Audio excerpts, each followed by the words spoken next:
Jadi kemudian ketika dia datang, ada seorang sahabat Amir berdiri untuk menyambutnya karena dia seorang pembesar. Apa kata Muawiyah? Ijlis, duduk. Kata Muawiyah, duduk. Jangan berdiri.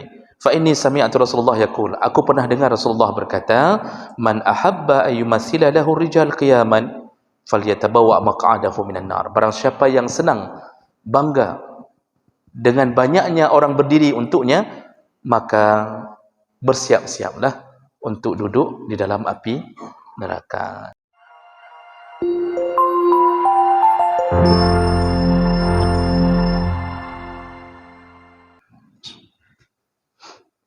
Assalamualaikum warahmatullahi wabarakatuh.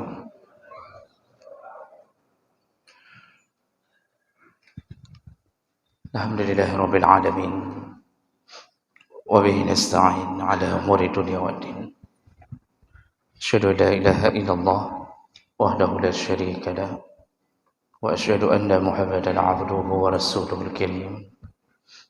Allahumma shalli wa sallim ala nabiyyina wa sayyidina al-Mustafa Muhammadin wa ala alihi wa ashabihi ajma'in. Amma ba'd.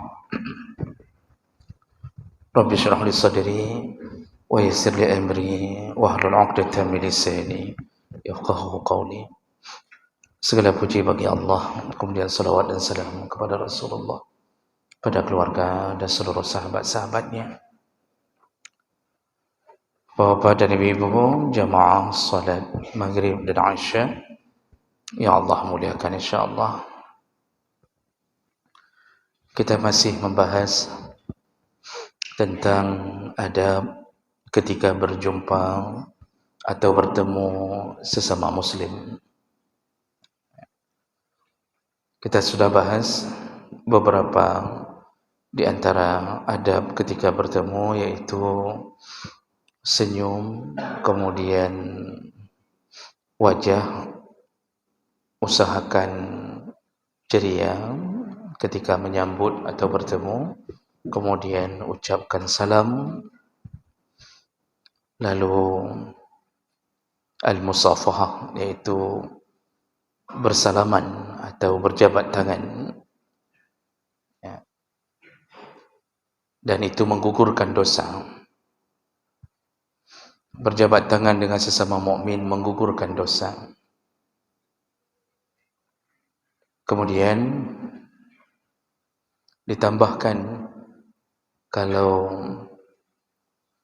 sudah lama tidak bertemu, maka disunnahkan untuk melakukan mu'anaqah, yaitu menempelkan leher atau menempelkan pipi, ya. Bukan mencium, tapi menempelkan pipi. Dan ini bagi yang sudah lama tidak bertemu, begitu amalan dari masa Nabi SAW. Jadi dipeluk, lalu kemudian ditempelkan pipinya. Baik, kita lanjutkan beberapa perkara berikutnya.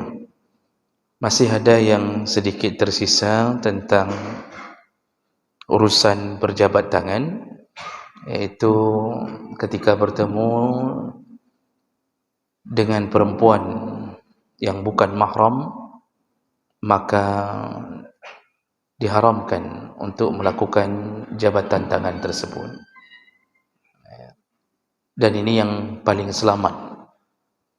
Ini pandangan yang paling selamat, walaupun ada yang mengatakan hanya sekedar makruh. Jadi berjabat tangan itu ya sesama jenis. Kalau sudah lawan jenis, kalau mahram tidak mengapa. Kalau bukan mahram, sebaiknya dihindari. Rasulullah sallallahu alaihi wasallam ketika membaiat perempuan, beliau tidak menjabat tangan mereka. Beliau hanya mengatakan qad bay'atukunna kalaman. Telah kubaiat kalian wahai para perempuan dengan kalam, dengan lisan. Jadi kalau yang laki-laki, beliau memegang tangan kanan, ya. Jadi berbaiat, menyatakan janji setia kepada Nabi, menuhankan hanya satu Allah, hanya satu Tuhan, yaitu Allah, itu dibaiat dengan berjabat tangan kalau dengan sesama laki-laki. Tapi kalau dengan perempuan, Rasulullah sallallahu alaihi wasallam tidak memegang tangan mereka, tapi hanya berbaiat dengan kalam, iaitu dengan lisan saja. Kemudian juga ada hadis yang menyebutkan inni la usafihun nisa. Hadis riwayat Ahmad, aku tidak menyalami perempuan. Itu maksudnya adalah perempuan yang bukan mahramnya. Innama qawli li mi'ati marrah li mi'ati imra'ah ka qawli li imra'atin wahidah. Jadi Rasulullah mengatakan kalau aku membaiat perempuan itu cukup dengan qaul, walaupun 100 perempuan, maka aku cukup mengatakannya seperti aku membaiat satu perempuan. Artinya dengan qaul.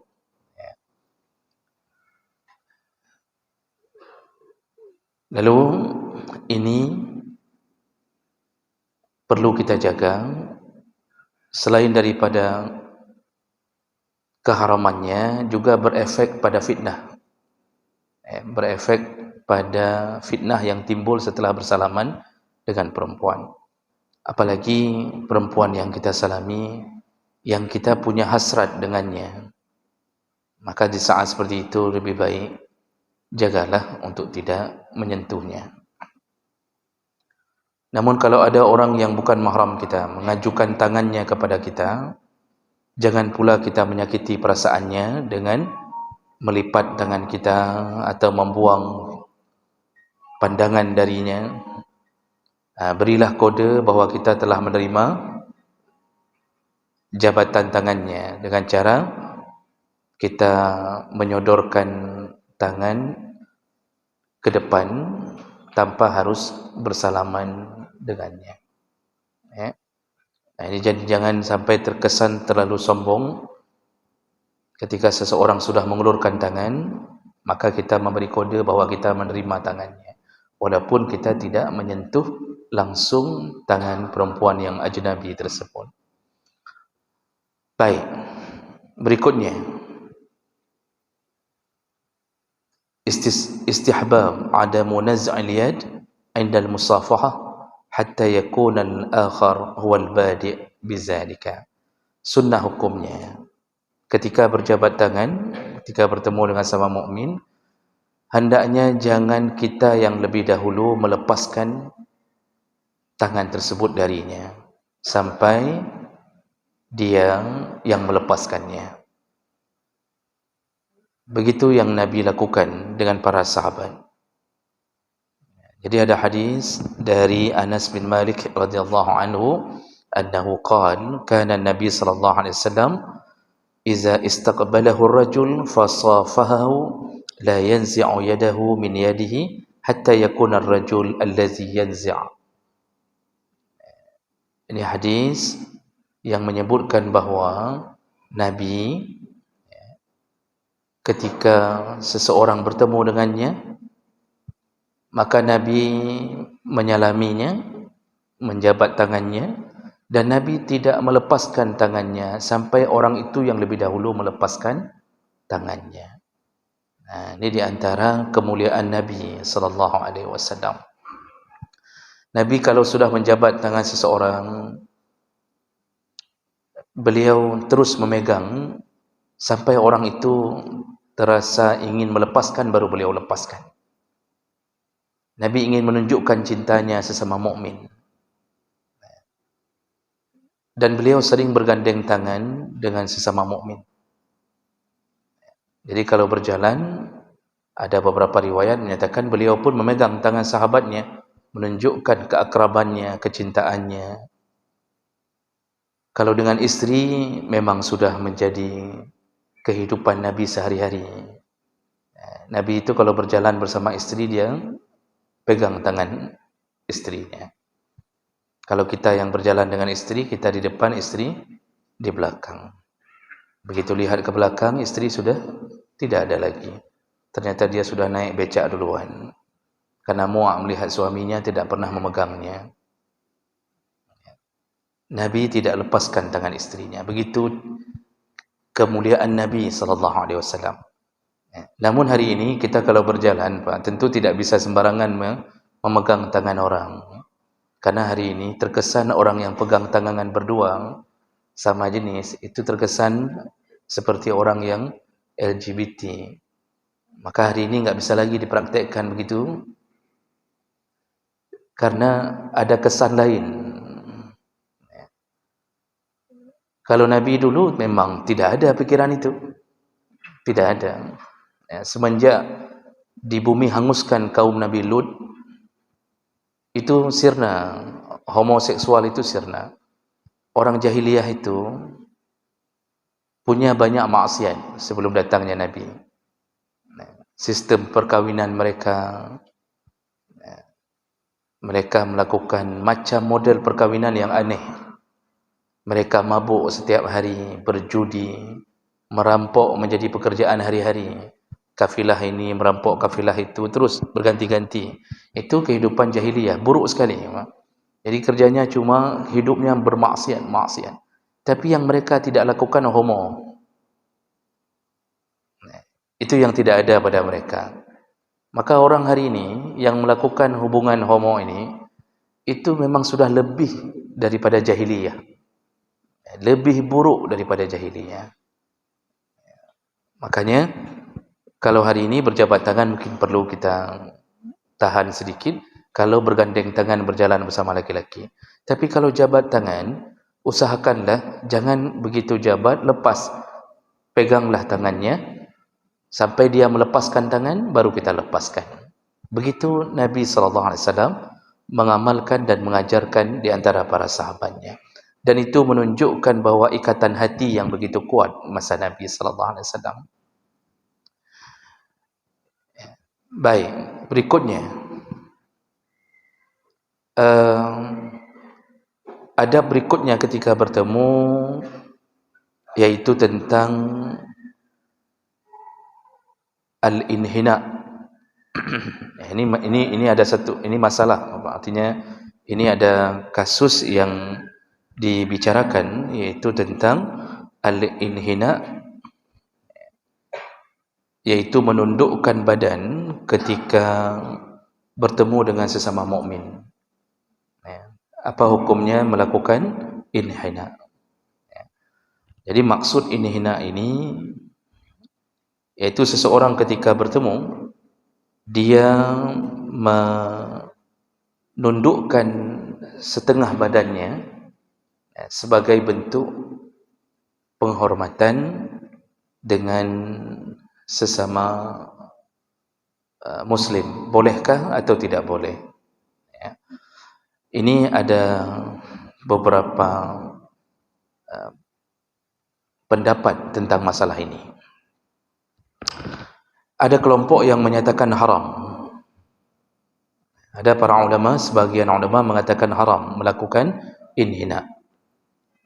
Jadi menunduk ketika bertemu, menundukkan badan seperti yang dilakukan hari ini oleh orang-orang Jepang, orang-orang Korea. Mereka kalau bertemu punya sebuah adat, yaitu tundukkan badan. Dua negara ini melakukannya, menundukkan badan itu sampai mencapai seperti rukuk. Jadi hampir sedikit lagi menuju ke rukuk. Jadi jatuh badannya jatuh hampir sampai mencapai rukuk. Kalau ini yang dilakukan, jumhur ulama mengatakan haram. Tidak boleh melakukan atau menunduk walaupun untuk menghormati sesama Muslim, yang sifatnya menunduk itu kira-kira batasannya seperti orang mau melakukan rukuk. Itu diharamkan. Maka jangan sampai kita mengikuti budaya agama lain dan kita mengira bahawa itu adalah perkara yang baik. Lalu kita mengatakan, lihat mereka begitu hormatnya dengan sesama. Itu yang diharamkan. Jadi jumhur ulama haram kalau sampai mendekati rukuk. Imam Nawawi menyebutkan hal itu, al-inhina itu dilarang dalam segala hal. Kemudian banyak juga sebahagian ulama yang mengatakan tentang keharaman. Namun seandainya kita bertemu dengannya lalu hanya sekedar menundukkan kepala, jadi bukan badan yang ditundukkan, hanya sekedar kepala, seperti kebiasaan kita bertemu kita tundukkan sedikit kepala, maka ini tidak menjadi sebuah hal yang haram. Apalagi itu dilakukan sebagai bentuk adab dan kehormatan bagi orang yang kita tundukkan.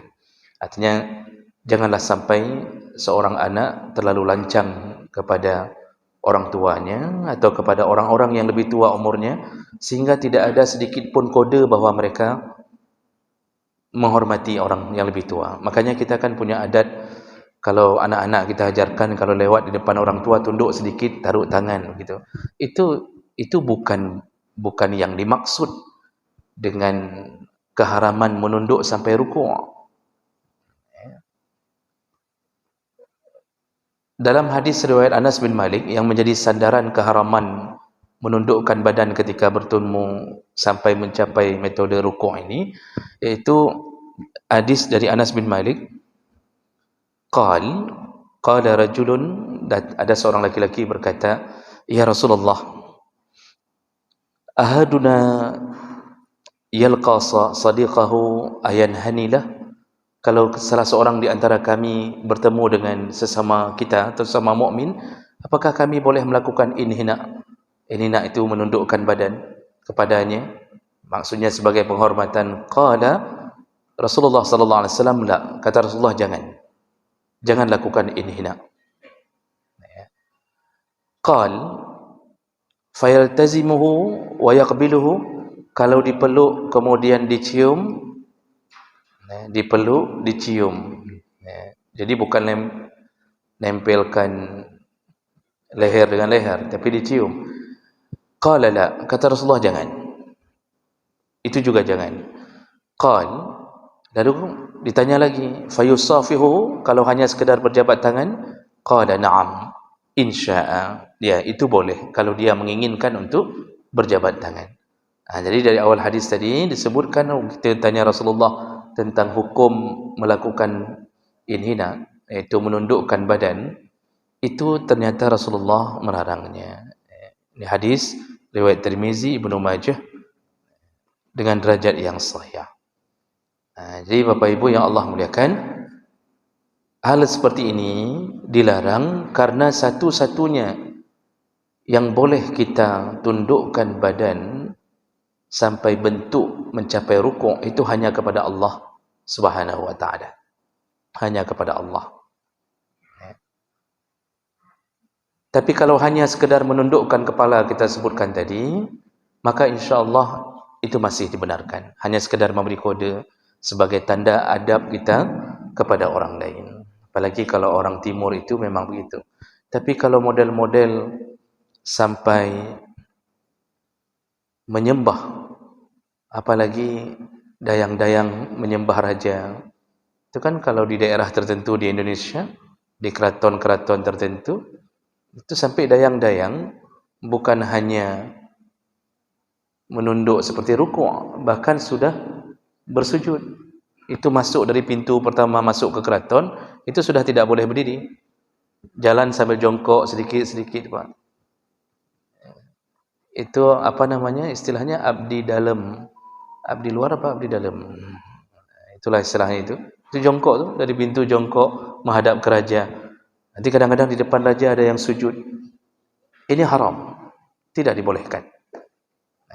Makanya gaya Jepang dengan gaya Korea ketika bertemu itu tidak boleh kita lakukan sebagai umat Islam. Ini jadi jangan sampai berlebihan. Bagaimana menunduknya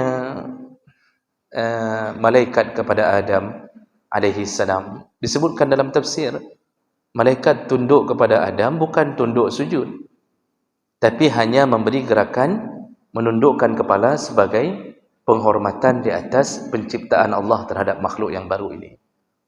Karena malaikat tidak rukuk dan tidak sujud kepada Adam, tapi hanya menundukkan badan sedikit sebagai, atau menundukkan kepala sedikit untuk menghormatinya. Jadi ini juga perlu dijaga, iaitu tidak dibolehkan untuk melakukan inhina atau menundukkan badan sampai mencapai rukuk di dalam masalah ketika bertemu sesama mukmin. Nah, berikutnya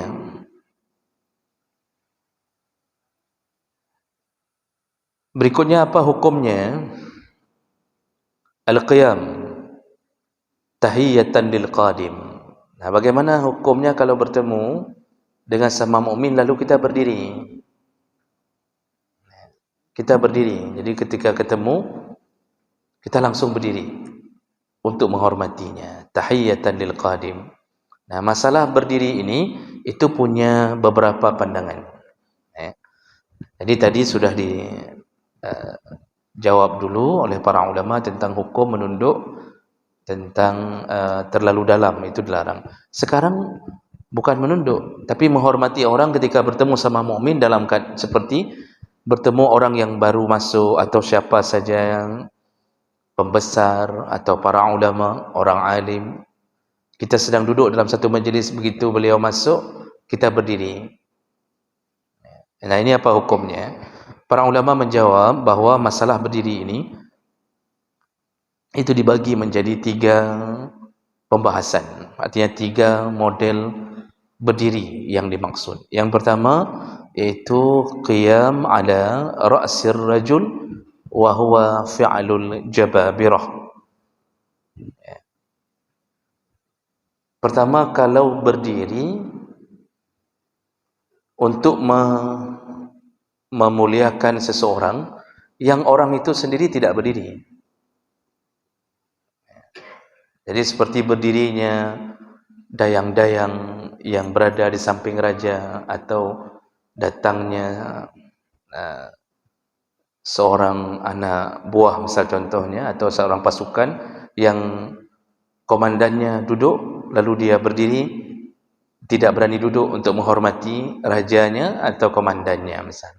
Jadi raja duduk di atas singgasana, lalu dia datang dan sengaja berdiri untuk menghormati raja-raja seperti ini. Nah, ini tipe pertama berdiri. Jadi kita yang berdiri, dia duduk. Ini bagaimana hukumnya? Para ulama menjawab, kalau model seperti ini, maka hukumnya haram. Tidak dibolehkan seseorang berdiri untuk menghormati orang yang tidak mau berdiri. Artinya dia dianggap sebagai raja. Dia duduk di singgasana, semua orang berdiri untuknya. Kalau di kekaisaran, dalam kekaisaran Cina kan begitu sistemnya. Jadi raja tetap duduk. Jadi semua menteri wajib berdiri. Di Korea Utara, untuk menghormati Kim Jong Un, karena banyak Kim, ada Kim Lo, ada macam-macam, Pak. Itu berdiri. Kasus raja sudah nampak, semuanya berdiri. Dan lebih aneh lagi, semua harus tepuk tangan. Yang tidak tepuk tangan besok langsung dipecat. Bermasalah itu, Pak. Jadi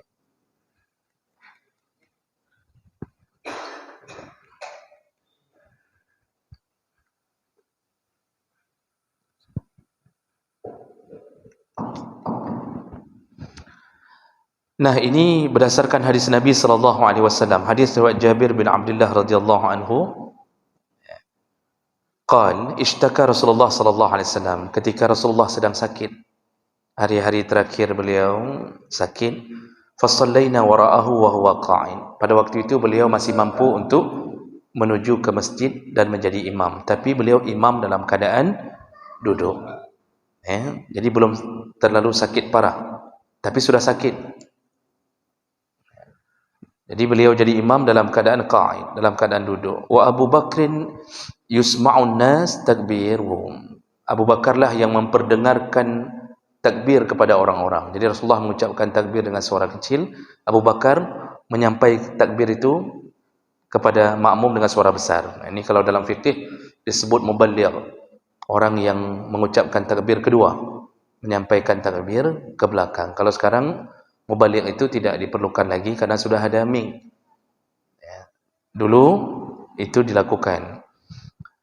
Nah, faltafata ilaina fara'ana qiyaman. Ketika Rasulullah sedang solat, dia duduk, beliau sempat berpaling ke arah kami. Lalu beliau melihat kami semuanya berdiri di belakang beliau. Jadi beliau imam duduk, lalu kami semua berdiri di belakang beliau. Fa asyara ilaina faqa'adana. Beliau memberi kode, memberi isyarat agar kami duduk, jangan lagi berdiri. Fa sallaina bi salatihi qu'udan. Lalu kami salat bersama Rasulullah dalam keadaan duduk. Setelah melihat kode Rasulullah suruh duduk, kami semuanya duduk.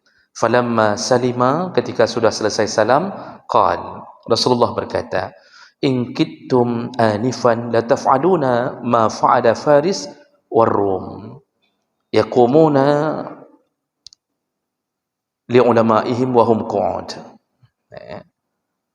Jadi kata Rasulullah, tadi kalian hampir saja melakukan apa yang dilakukan oleh raja-raja Roma dan Persia. Mereka berdiri untuk raja-raja mereka. Fala taf'alu, kata Rasulullah, jangan lakukan lagi itu. Nah, ini bahasa Nabi menunjukkan Nabi tidak senang kalau seorang raja duduk lalu yang lain berdiri untuk menghormatinya. Jadi ada sifat al-jababirah, yaitu sifat kesombongan di dalamnya. Jadi satu duduk di kursi besar, yang lain semuanya berdiri, semuanya berdiri. Ini berdiri seperti ini adalah berdiri yang terlarang, berdiri yang haram. Pertama, karena kita telah membantu dia untuk menjadi orang yang bertambah kesombongannya.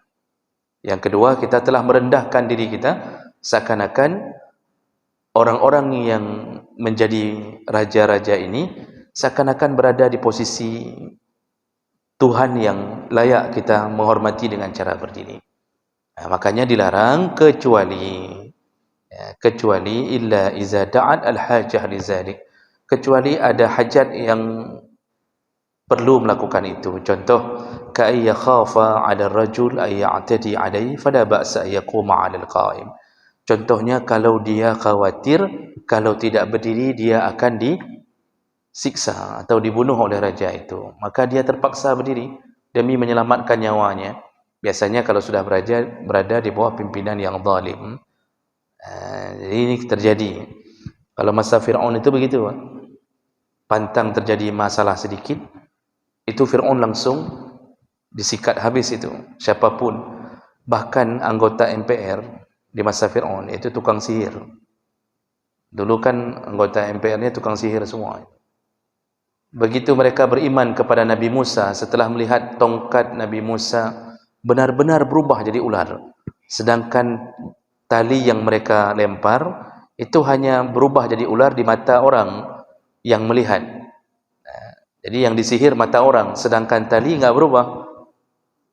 Dan mereka tahu hakikat itu. Tapi begitu dilempar tongkat Nabi Musa, mereka dengan keilmuan mereka tentang sihir, mereka melihat benar-benar tongkat itu berubah jadi ular.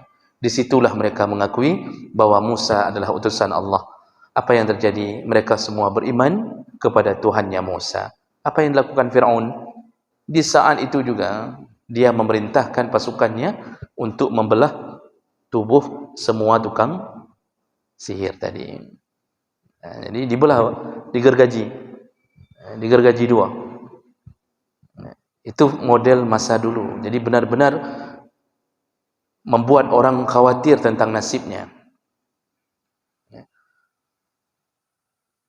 Ada satu riwayat yang menyatakan tentang Mashtah.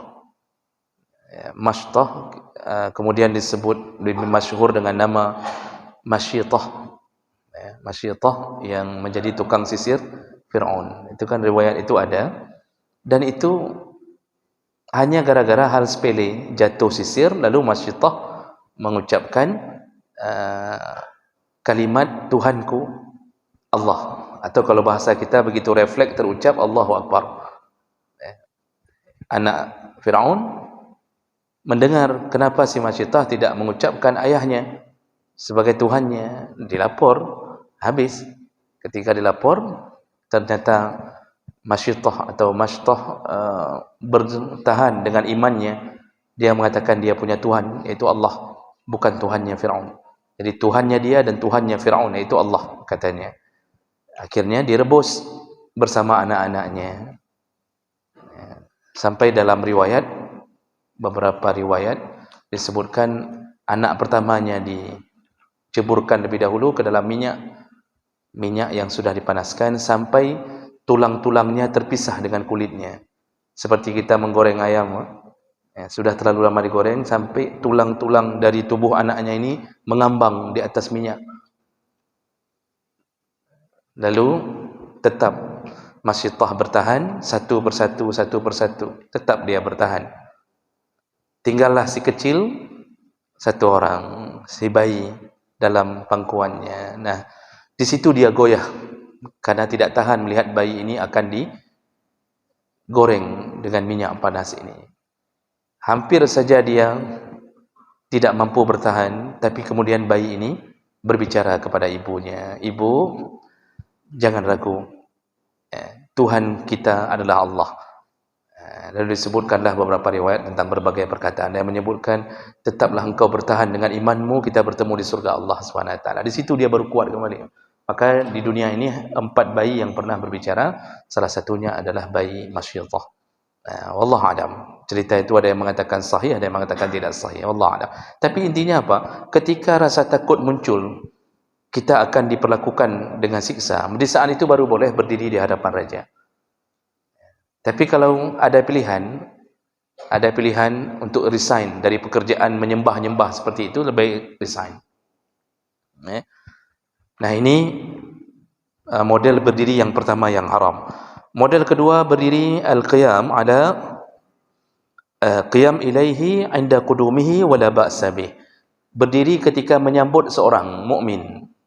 Ini maksudnya ketika ada seorang sahabat masuk mukmin, kita terloncat berdiri karena senangnya kita dengan datangnya dia, atau kita ingin menghormatinya, kan sering kadang-kadang begitu, Assalamualaikum, begitu kita lihat, Masya Allah, langsung kita berdiri menyambutnya, menghormatinya. Hal seperti ini fala ba'sa bih, dibolehkan. Itu bukan berdiri dalam bentuk penyembahan kepada raja seperti tadi. Maka dibolehkan berdiri untuk menyambut sesama mukmin. Dan ini pernah terjadi juga di masa Rasulullah. Ada hadis dikisahkan oleh Imam Malik dalam kitabnya Al-Muwatta tentang Ikrimah bin Abi Jahal. Ikrimah bin Abi Jahal ini anaknya Abu Jahal, yang ketika Fatuhu Makkah, ketika Nabi merebut kembali kota Makkah, Ikrimah termasuk yang melarikan diri. Jadi dikejar oleh Khalid bin Walid, dia melarikan diri dengan beberapa pasukannya. Lalu tidak lama Ikrimah ini ternyata kembali ke Makkah dan dia menyatakan taubatnya dan dia masuk Islam. Nah, di situ ketika dia datang ke Makkah untuk menyatakan keislaman, fa aslama wa qadama ala Rasulillah sallallahu alaihi wasallam amal fathi. Ikrimah datang dan ingin menyatakan keislamannya di hadapan Nabi. Falamma ra'ahu Rasulullah sallallahu alaihi wasallam, ketika Rasulullah melihat Ikrimah, yaitu anak dari musuhnya, anak dari Abu Jahal yang paling benci kepadanya, tiba-tiba menyatakan keislaman. Apa yang terjadi ketika Nabi melihat Ikrimah masuk menghadapnya untuk bersyahadat, lalu langsung wasaba ilaihi farhan. Nabi terloncat dari tempat duduknya, langsung Nabi berdiri dalam keadaan gembira, wa ma alaihi rida hatta bay'ahu, sampai jatuh ridanya, sampai jatuh selendang Nabi sallallahu alaihi wasallam. Gembiranya Ikrimah masuk Islam, disambut oleh Nabi. Nabi pun berdiri untuk menunjukkan kegembiraan terhadap Ikrimah yang menyatakan keislaman. Hatta bay'ahu, sampai kemudian Nabi membaiat Ikrimah di dalam Islam. Jadi Nabi pernah juga melakukan itu. Lalu pernah juga Ka'ab bin Malik, salah satu dari 3 orang yang tidak mau ikut perang Tabuk. Jadi disebutkan dalam Al-Quran dengan bahasa salasatul ladzina khulifu, ada 3 orang yang tidak mau ikut perang Tabuk. Alasannya panen kebun. Nabi marah, jihad mereka tidak mau ikut. 3 orang ini. Salah satunya Ka'ab bin Malik. Ketika Nabi pulang dari perang Tabuk, Nabi diperintahkan Allah untuk tidak bicara dengan 3 orang ini. Lalu Nabi perintahkan semua sahabat jangan ada yang bicara. Itu mencapai 50 hari mereka tidak bicara. Sampai 3 orang ini memberi salam pun tidak disahut lagi oleh Nabi. Mereka sedih sekali, mereka khawatir sekali. Lalu mereka menemui Abu Bakar, memohon untuk direkomendasi kepada Nabi supaya mereka dimaafkan. Ternyata Abu Bakar pun enggak mau menyahut salam mereka. Jadi tidak selamanya memutuskan silaturahim itu menjadi dosa. Kapan memutuskan silaturahim dibolehkan Bapak Ibu? Ketika memberi efek jera, memberi efek jera sampai dia taubat. Contoh, kita putuskan silaturahim kepada ahli maksiat. Kita katakan, kalau engkau masih begini, aku tidak akan bicara denganmu. Dibolehkan. Jadi memberi efek jera. Nabi memberi efek jera kepada 3 sahabat sampai 50 hari mereka tidak bicara. Nah, ketika Ka'ab bin Malik diterima taubatnya, turunlah ayat Allah, lalu mereka bertaubat, mohon ampun, turun ayat Allah mengampunkan mereka. Lalu Ka'ab bin Malik masuk menemui Nabi sallallahu alaihi wasallam. Ketika dakhal al-masjid, ketika masuk ke masjid, fa iza bi Rasulillah sallallahu alaihi wasallam, faqama ilayya Talha bin Ubaidillah yuharwil hatta safahani wa hanna'ani. Jadi Ka'ab bin Malik meriwayatkan, ketika aku masuk untuk memohon kemaafan dari Rasulullah, artinya sudah dimaafkan Allah, dia gembira, dia ingin temui Nabi. Ketika dia menemui Nabi, langsung Talhah bin Ubaidillah, salah satu sahabat Nabi yang ada di masjid pada waktu itu, dia berdiri menyambut Ka'ab bin Malik. Lalu dipeluknya Ka'ab, disalaminya, wahanna'ani, dan disambut dengan gembira. Jadi dipeluknya. Ini berdiri untuk seorang sahabat yang diterima taubatnya. Jadi kalau begitu, perkara berdiri menyambut orang demi kehormatannya. Kita sedang duduk dalam satu majlis, tiba-tiba ada orang masuk, kita berdiri untuk menghormatinya karena sahabat kita, dibolehkan. Dibolehkan. Dan yang terakhir yaitu berdiri qiyam inda ru'ayatihi wa huwal mutanazi', yaitu berdiri ketika melihat ada orang yang kalau kita berdiri dia senang dengan berdiri kita. Artinya dia ingin dipuji, dipuja. Di saat seperti itu para ulama mengatakan makruh, bahkan ada yang mengatakan haram. Artinya secara singkat, ini waktu kita singkat. Singkatnya, berdiri untuk membuat bapak senang. Kalau bahasa lainnya, berdirinya para penjilat. Jadi asal datang pejabat, ramai-ramai berdiri. Lalu kemudian disalami, dicium tangannya, karena merasa bahwa ini pejabat. Kalau tidak berdiri nanti ditandai. Jadi ini berdirinya seseorang yang kalau kita berdiri, pejabat itu bertambah senangnya. Artinya dia merasa bahwa dia layak untuk dihormati. Yang berdiri seperti ini, itu malah terlarang. Paling kurang jatuh ke hukum makruh. Rasulullah sallallahu alaihi wasallam menyebutkan dalam hadis riwayat Bukhari dalam kitab Adabul Mufrad, Rasulullah menyebutkan, man sarrahu ayumassila lahu ibadallah qiyaman falyatabawwa baitan minan nar. Barang siapa yang senang ketika orang berdiri untuknya. Jadi kalau kita bangga ada orang yang berdiri untuk kita, kita merasa nyolong, bayahana katuri solong, berdiri semuanya untuk menyambutnya. Ketika muncul kesombongan, kita senang dan bangga dengan orang berdiri itu, maka Rasulullah mengatakan, maka siap-siaplah akan dibuatkan rumah oleh Allah baitan minan nar, di dalam neraka. Siap-siaplah untuk duduk dalam neraka. Dalam hadis yang lain, Muawiyah berkata kepada Amir, ijlis fa inni sami'atu Rasulullah sallallahu alaihi wasallam yaqul. Jadi Muawiyah ini kan salah seorang pembesar, sahabat yang besar, bahkan Bani Umayyah nanti berdiri di atas inisiatif Muawiyah. Jadi kemudian ketika dia datang, ada seorang sahabat Amir berdiri untuk menyambutnya karena dia seorang pembesar. Apa kata Muawiyah? Ijlis, duduk. Kata Muawiyah, duduk. Jangan berdiri.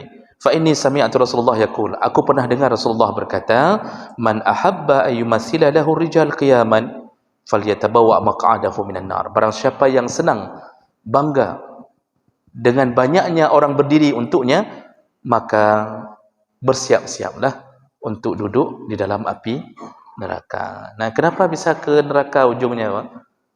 Ingat hadis Nabi. Ya. Kata Rasulullah sallallahu alaihi wasallam, "Man kana fi qalbihi misqala habbatin minal kibr," barang siapa yang di dalam hatinya ada sebesar biji sawi dari kesombongan, maka haramlah surga untuknya. Sebesar biji sawi kesombongan, haramlah surga untuknya. Ini yang menjadi penyebab. Makanya selayaknya makin tinggi jabatan, semakin rendah hati kita. Datangilah rakyat, ya, datangi masjid-masjid, ya, bergaullah bersama rakyat, ya, tahu keadaan mereka. Jangan turun dari mobil semuanya berdiri menyambut. Ini pun yang berdiri-berdiri ini biasanya ada hajat, ada hajat. Mungkin satu partai kembali nanti di 2024. Kalau jadi nanti ini, kemudian nanti akan terpilih, mungkin dia akan jadi ini, jadi itu. Ini juga nih model-model para penjilat ini biasa suka model-model berdiri begini. Baik.